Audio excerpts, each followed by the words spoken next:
Hello everyone, class 10th कैसे हो आप सब बेटा। आई होप कि आप सब बहुत बढ़िया होंगे। इसके पिछले वाले क्लासेस में मैंने मैथ्स के कुछ सेकेंड चैप्टर का पॉलिनोमियल वाला कुछ इंट्रो क्लासेस आप लोगों को दिया था, जिसके तहत मैंने और कई चीज़ों के बारे में जिक्र किया था, such as the linear polynomial, quadratic polynomial and cubic polynomials. Once again we remind again, okay. वो क्या क्या चीज़ें थी? फर्स्ट था लीनियर पॉलिनोमियल के बाद में किए थे अपन लोगों ने। सेकेंड वन क्या बात किए थे बेटा? क्वाड्रेटिक पॉलिनोमियल के बारे में बात किए थे, क्वाड्रेटिक पॉलिनोमियल। और थर्ड क्या था आपका? Cubic polynomial. इन तीनों में मैंने आप लोगों को डिफरेंसेस बताए थे कि क्या होते हैं। जैसे कि अभी हम बात करें लीनियर पॉलिनोमियल की, तो मैंने ये कहा था कि डिग्री ऑफ वेरिएबल यदि 1 हो तो अपन लोग ऐसे इक्वेशन को या पॉलिनोमियल को क्या बोलेंगे? लीनियर पॉलिनोमियल बोलेंगे। डिग्री ऑफ वेरिएबल क्या होती है? Such as this one. So here x is a variable and the power is a degree. Okay, so this is a degree of variable, but यहाँ here degree of variable is 2। क्यों? क्योंकि इसमें हमें सीधा समझ में आ रहा है कि जो वेरिएबल x है उस पर पावर 2 चढ़ी हुई है। तो वो सारे पॉलिनोमियल जिस पे पावर 1 हो, मतलब कि 2 1 रहता है तब तो उसको लिखा ही नहीं जाता। यदि 2 और मोर देन 2 रहे तो आप लोग जो है उसको अलग अलग तरीके से क्लासीफाई कर सकते हैं। मे भी हो सकता है वो क्वाड्रेटिक हो यदि 2 है तो, और यदि 3 है किसी भी वेरिएबल के पावर तो वह क्यूबिक होता है। ओके, बट लीनियर में ऐसे कंडीशन नहीं बनते। लीनियर में क्या बोला हूँ मैं? डिग्री ऑफ वेरिएबल कितनी रहनी चाहिए? लीनियर में डिग्री ऑफ वेरिएबल रहनी चाहिए 1। डिग्री ऑफ वेरिएबल कितनी रहती है बेटा? 1 रहती है। सच एस एग्जाम्पल बताइए आप। x या 2x - 2, जहाँ x पे पावर कुछ है नहीं है, लेकिन 1 हमेशा उसमें माना जाता है। That's why this is a linear equation और linear polynomial. Okay, but if we talk about the quadratic polynomial, तो क्वाड्रेटिक पॉलिनोमियल में क्या रहनी चाहिए? डिग्री ऑफ वेरिएबल कितनी रहनी चाहिए बेटा? 2 रहनी चाहिए। सच एस कोई एग्जाम्पल इसका? यस, बिल्कुल, 2x² - 1। This is the quadratic type of polynomials. Why? How can we identify? Because the variable x have the power of 2, that's why, और degree 2, that's why it is a come under of quadratic polynomial. Now third condition, third case, cubic polynomial.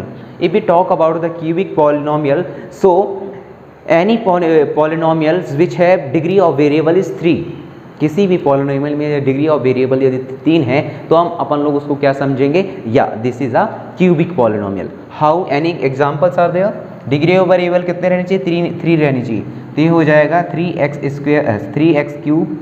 3x³ plus 6x² - 1।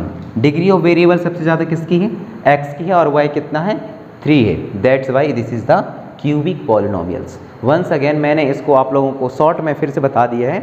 चलिए, जो question number exercise number 2.1 है उसको किस तरीके से solve करना है उसके बारे में थोड़ा सा हम जिक्र कर लेते हैं। तो जो इक्वेशन नंबर एक्सरसाइज नंबर 2.1 है तो उसमें कुछ ग्राफ्स दिए गए हैं बेटा। क्या दिए गए हैं? कुछ ग्राफ्स दिए गए हैं, उनको देख करके आप लोगों को बताना है कि कितने जीरोस वहाँ हैं। तो जीरोस कैसे निकाले जाएंगे? कैसे आप लोगों को पता चलेगा कितने जीरोस हैं? तो समझिए, कोई भी जो जीरोस हैं वो देखिए, जब अपन लोग ग्राफ की बात करते हैं तो ग्राफ में 2 एक्सिस होते हैं। चलिए उसको समझ लेते हैं। तो जो एक्सरसाइज नंबर 2.1 है वो आपको ईजिली समझ में आएगा। और ये जो ग्राफ में आप देखेंगे ये longitudinal and latitudinal. So latitudinal line को अपन लोग क्या बोलते हैं?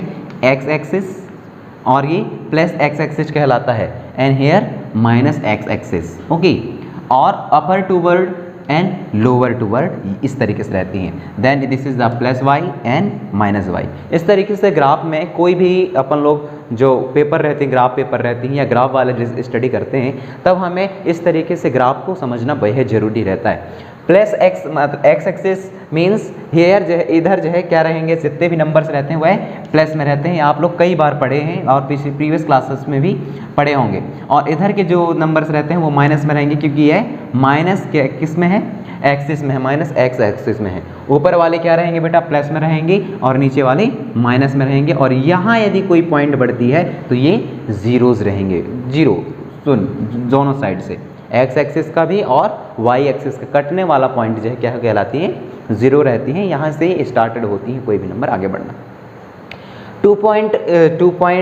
एक्सरसाइज नंबर 2.1 को यदि अपन लोग समझने की कोशिश करें या वहाँ कुछ आंसर को फाइंड आउट करने की कोशिश करें, तो आंसर को फाइंड आउट करने के लिए आप लोगों को ज़रूरत पड़ेगी कि जो वो है कोई भी रेखा है, सिंपल सी लाइन है, वह एक्स एक्सिस को हाउ मेनी टाइम्स क्रिक करती है, कितने टाइम काटती है, कितने टाइम क्रॉस करती है।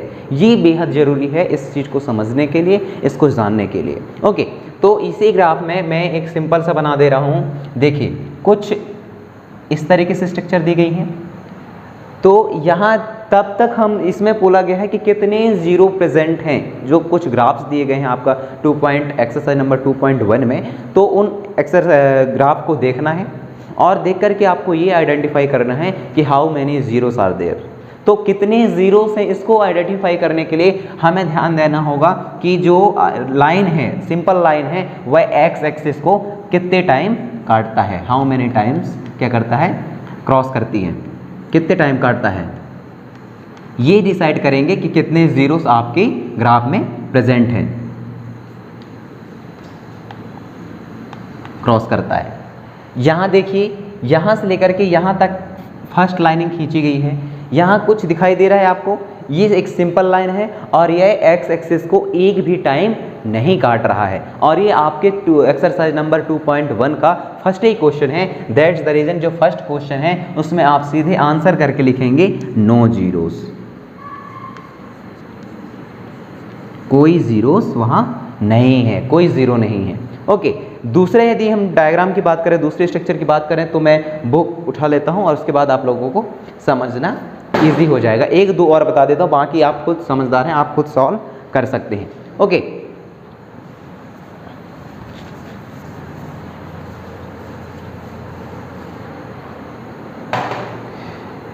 दूसरा देखिए, दूसरा जो आपका जो वो है ग्राफ है वह इस तरीके से है, x axis then y axis, और जो आपकी लाइन है वह ऐसे गई है और ऐसे होकर के ऐसे से निकल गई है। अब इसको देख करके बताइए आप कितने टाइम्स काट रहा है एक्स एक्सिस को बेटा, वो है 1 टाइम काट रहा है। दैट्स द रीजन जो क्वेश्चन नंबर सेकेंड है उसमें कितने जीरो रहेंगे, 1 जीरो रहेगा। आंसर करके लिखेंगे 1 जीरो। ओके, ये हमें डिसाइड करना रहता है कि जो